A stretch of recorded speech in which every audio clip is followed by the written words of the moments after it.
The APU is a primary source of bleed air for air conditioning and engine starts during ground operations. The APU bleed valve controls the APU bleed air that goes to the left side of the bleed air system. Open the APU bleed air valve and look at the indications.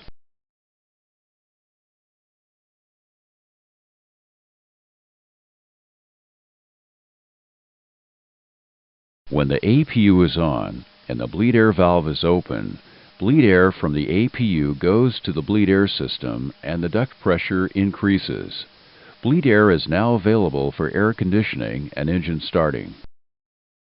Now select the left air conditioning pack valve to auto and look at the indications.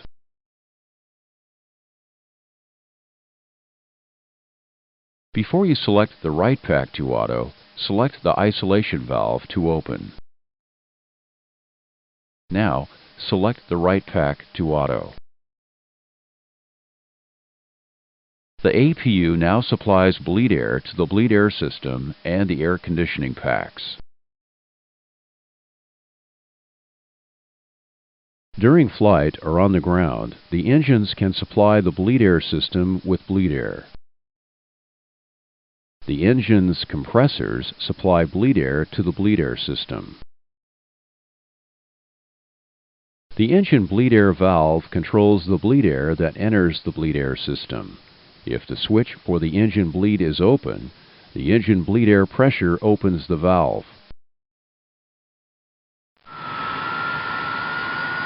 The engine bleed air switches are normally kept in the on position. When the engines are running, the bleed air valves open and engine bleed air enters the bleed air system. When the engines supply bleed air, select the air conditioning packs to auto.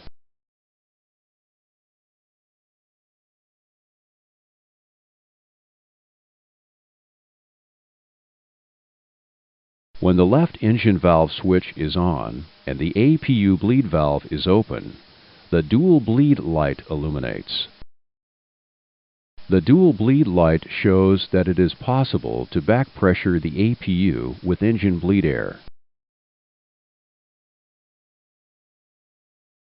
The dual bleed light illuminates if the bleed valve switch for the right engine is on, while the isolation valve and APU bleed valves are open. In this example, the dual bleed light shows that the right engine bleed air can also back pressure the APU. While the dual bleed light is illuminated, avoid engine power above idle. Now that the engines supply bleed air, the APU bleed air is not necessary. Close the APU bleed air valve and look at the indications.